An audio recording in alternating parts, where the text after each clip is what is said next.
Comp 1 is basically it's an introductory level course. It teaches you all your writing skills that you'll need in your future classes. Comp 1 is an introductory class that kind of introduces you to the elements that helps you write papers. It really gets you a firm basis into writing on the collegiate level. Basically a bunch of building blocks that you use for other classes when you need to write papers.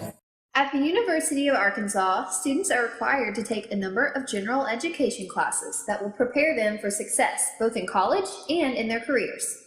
One of those required courses is Composition 1, a class that helps students learn how to write, think, and communicate clearly and persuasively. Composition 1 is the introduction to university-level writing, thinking, critical thinking, and research. The course prepares them for the type of work they're going to be required to do in most, if not all, of their university-level courses. Comp 1 is a freshman-level required course that is designed to help students become better writers and be able to write papers at the college level. Composition 1 is the first course in a two-course writing sequence at the University of Arkansas. In Comp 1, students should learn how to write effective sentences, paragraphs, and essays. They will learn to summarize sources, critique sources, analyze and synthesize sources, and they will learn to research. In a lot of ways, success in Comp 1 comes from doing the same things that you should do in any college class. The most successful Comp 1 students do the following things. Go to class. It's really important to go to class. It's important to go to class. It's important to go to class because everything that you learn in Comp 1, it builds on each other. You get feedback on what you're doing. You also get to learn a lot of things. So it's very important to go to class. It's important to go to class because if you're not in class, you miss out on some really good opportunities to workshop with other students, learn some strategies for writing, and sometimes even just be able to get the assignments that you're supposed to be doing. The composition program itself does not have an attendance policy. The attendance policy for each section of Composition 1 is at the discretion of the individual instructor for that section. However, we do require that our instructors have an attendance policy in place. I have my participation grade built into that, so if they miss class, they don't get those points. The way that it works is you get credit for when you are in class. You don't get that credit when you're not in class. Definitely make sure you go to class because it really helps to pay attention and know what you're doing, because then that way you feel confident in the paper you're writing. Get to know their instructor. You should get to know your instructor because that way they'll know you on a personal basis. And whenever you have a problem, they'll know how to direct you, how to fix your problem with your assignment. Getting to know your teacher is really important because it lets you have more personal relationship where in case something does go wrong and you need to talk to them, you can go to them and they'll help you. It's important to get to know your teacher because they're a really valuable resource and they'll help you on your paper if you're struggling. And the more you get to know them, the more comfortable you are with them and the more comfortable you'll feel asking for help. It's important to get to know your Composition 1 instructor, and the best way to get to know your Composition 1 instructor is to meet one-on-one. So it's a very good idea to go to that instructor's office hours. It's important for me to get to know my students and for my students to get to know me just because it helps when it comes time to do conferences or if you have a question or concern, we have that rapport built up so that it's a lot easier to work together and it's just a more comfortable environment. Read the course documents. You go to class on day one and you may not get anything from your instructor except the handouts. It's very important to hang on to those.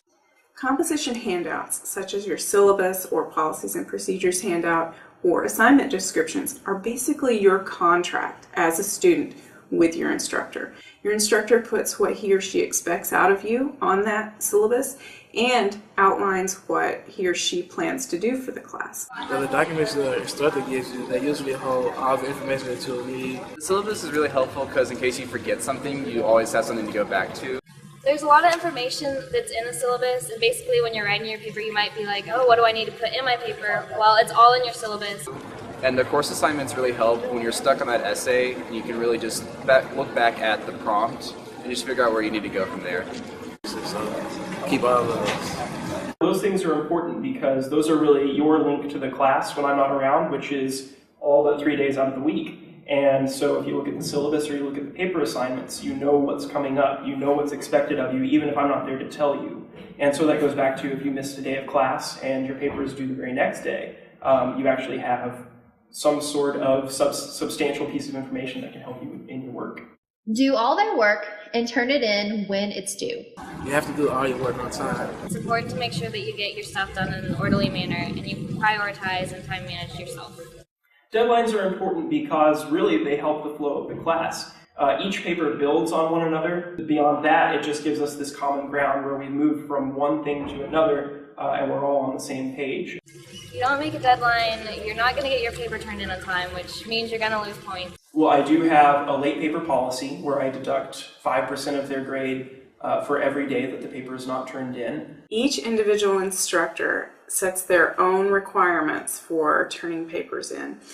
Sometimes instructors will not accept late papers, and so if you turn a paper in late, you will receive a 0 for the assignment. Other instructors will accept the paper late, but with a reduction in grade. If your paper is going to be late, communicate immediately with your instructor. Do their own work, honestly and ethically. Academic honesty means playing by the rules, and that includes giving credit to other people when you use their ideas, especially in a Comp 1 class would be if you use another person's ideas, we want to make sure that you give them credit for that, and you would do that through citation. Other probably more obvious ways in which we would define academic honesty means not cheating on somebody else's test, looking at somebody else's work and copying it, and things like that. The Western world of academics values individual creativity and individual knowledge making. In order to protect that value and in order to encourage that in our students, we want to make sure that everyone is responsible for their own work. So if a student is suspected of academic dishonesty, the professor will report this infraction to the Board of Academic Honesty. The student may have to go before the Board of Academic Honesty. They may have to take academic honesty seminar. After that, repeated infractions could lead to something like a 0 in the course, or it could even lead to expulsion from the university. Students who do well in Comp 1 make the class a priority in their lives, and they devote a lot of quality time and effort, making sure that their work in the class reflects their best ability. Feel free to pause this video presentation now and discuss with your teacher and classmates your thoughts about attending class regularly, getting to know your instructor, setting and following deadlines, and being an ethical and honest student. Once students understand how to succeed in comp class in general, they need to understand how comp classes work. The University of Arkansas's composition program requires that Composition 1 students write 4 major papers throughout the course of the semester. These 4 papers are called the summary critique, the explanatory synthesis, the argumentative synthesis, and the research paper. Yes, right now our curriculum is designed to focus on 4 types of assignments. There are also exams. There's a midterm essay exam that students will take. There may be a final exam for Composition 1. That's up to the discretion of the instructor. There are also in-class assignments, like in-class free writing or small group work. There may be presentations or out-of-class group work. And there are also homework assignments where you may be asked to read things outside of class and come to class and talk about them. I have a few smaller assignments. That assignment might be something like meeting with me for a conference or writing a response paper to some sort of community event that I require you to go to. But the rest of the assignments are just in-class exercises and quizzes based on the reading that we've done. I have 2 exams. I've got a midterm exam and a final exam. Both of those are in-class essays, and you generally have a pretty good idea of what the topic might be before you come in for the test. The paper assignments are the major assignments for Composition 1.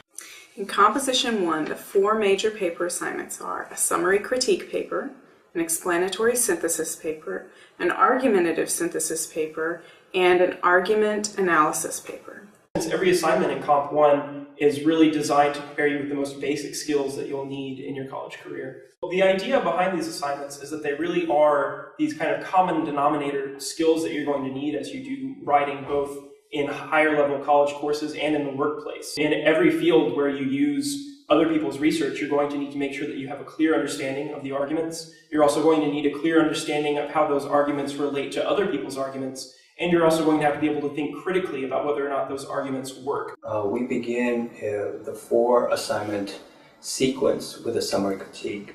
And the summary critique is intended to get our students to understand that they need to not only be able to interpret what they read, the sources that they encounter in the research process, but they also need to be able to report them faithfully and accurately and briefly.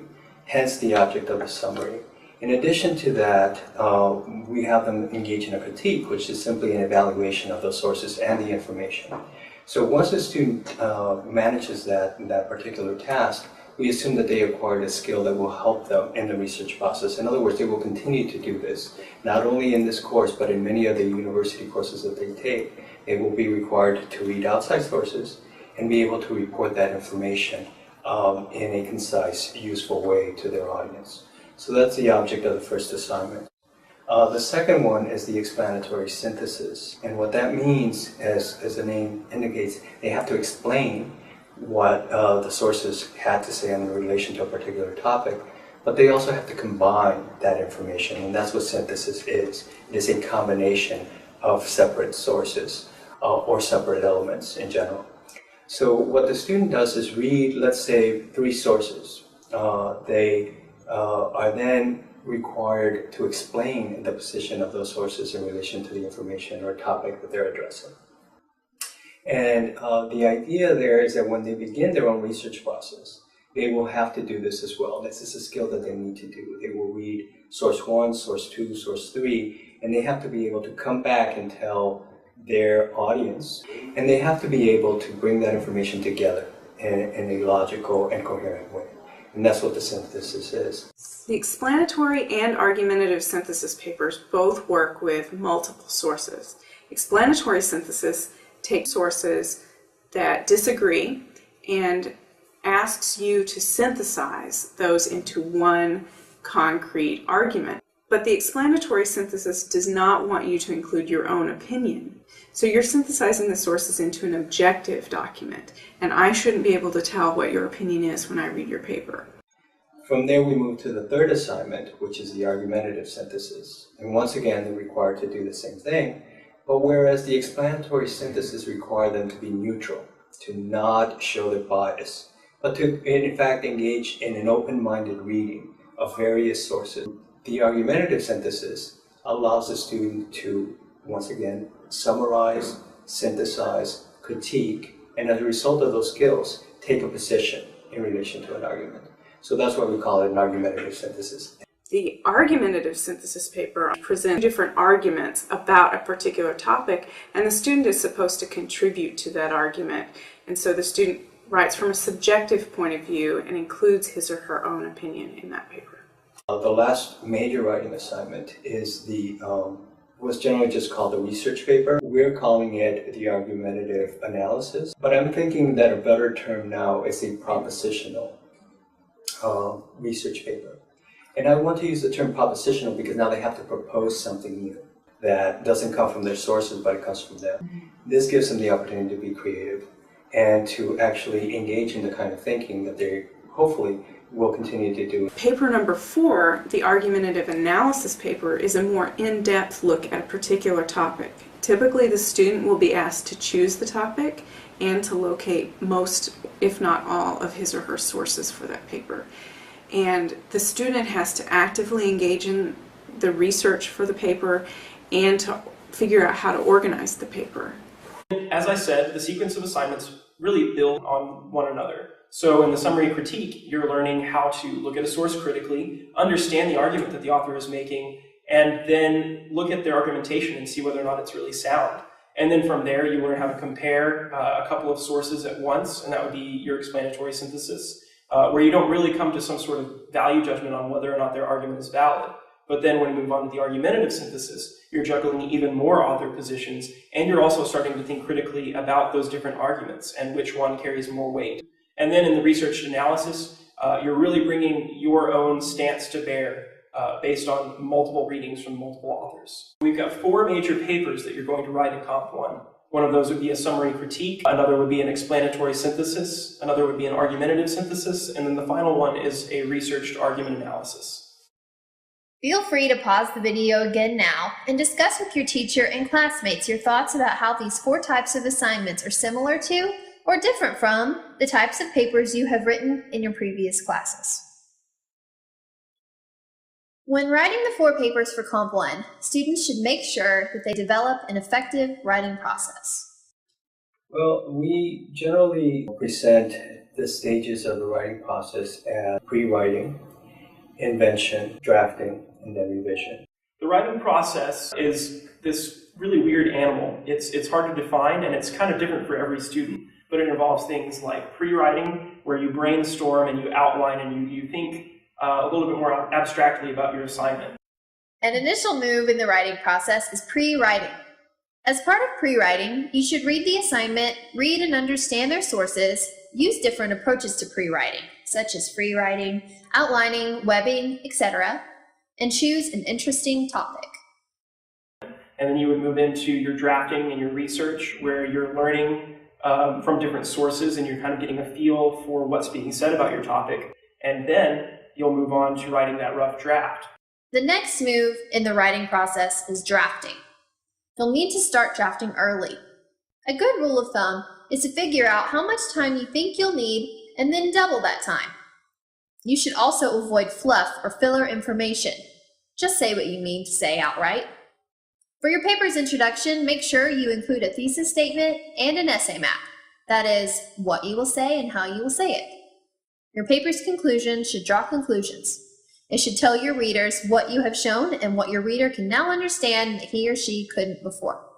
After you've gotten some feedback on where you might take the paper, then you would go on and revise it further, which might mean completely retooling the arguments. You might be back on the pre-writing stage. To revise means to focus on clarifying the big, major issues of your paper. Writing a successful paper almost always involves writing multiple drafts. Some instructors require students to submit a rough draft with their final product. So it's this kind of back and forth sense of thinking and writing. And it's important to get a firm grasp of what this might look like for you, because that's what makes writing these research papers possible. The final move of the writing process is editing. When editing, you should look at your paper's formatting and check for spelling and grammatical errors. Editing is a vital step, and quality editing makes both you and your paper look more professional. And given those 4 general categories, one of the things that I'd like to say about the writing process is that it doesn't work the same way for everybody. There are some people who are multi-drafters, and they generate one draft and then revise and then generate another draft. And there are some people who really feel that they only need to generate one draft. They think about this a lot and gather information, and then by the time they're ready to write, they write and they generate just one draft and say it's done. So there isn't one particular process that everybody has to follow. But from our experience in the scholarship in the field, we know that these are the major steps that most writers take. Feel free to pause the video again and discuss with your teacher and classmates which parts of the writing process are most productive for you. If at any point in the writing process you get stuck or confused, get some outside help. The way that I've designed my Comp 1 course is to give students a variety of outlets for when they get stuck on an assignment or at some specific point in the writing process. Well, you always have your other classmates in case you just need information about something.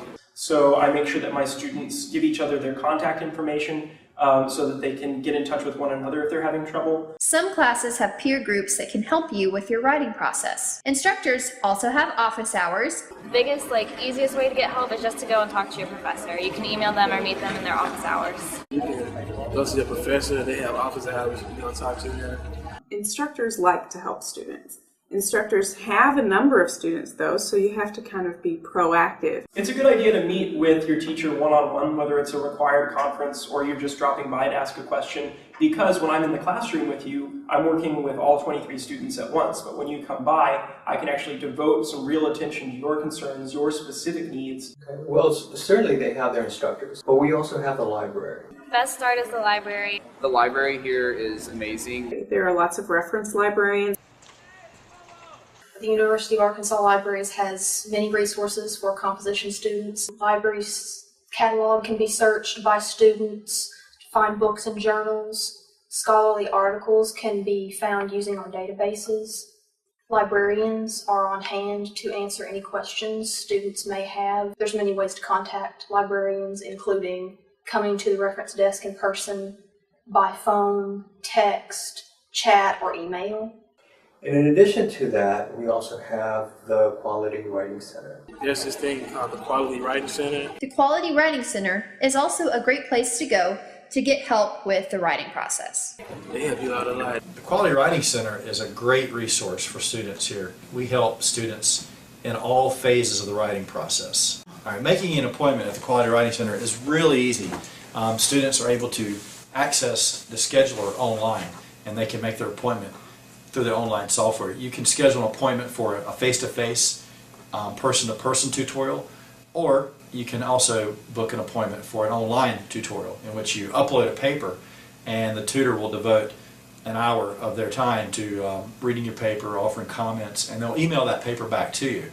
Yeah, the staff at the Quality Writing Center is very qualified, so I think the Quality Writing Center, all in all, is a fantastic resource for students at all levels in the university experience here at the University of Arkansas. Students should look to other people and get some good, honest feedback on their writing. Use all your resources. You always have your other classmates. Go and talk to your professor. The library. The Quality Writing Center. The composition program at the University of Arkansas is designed to help you become a better writer, thinker, and communicator. In order to get the most out of your comp classes, remember to attend class, get to know your teacher, finish all assignments on time, and work diligently on all your paper assignments. Doing these things will ensure your success in the program and will prepare you for success in your other college courses and in your career. After the video, discuss with your teacher and classmates any thoughts you have about how you intend to succeed, not only in college composition, but in your college courses in general.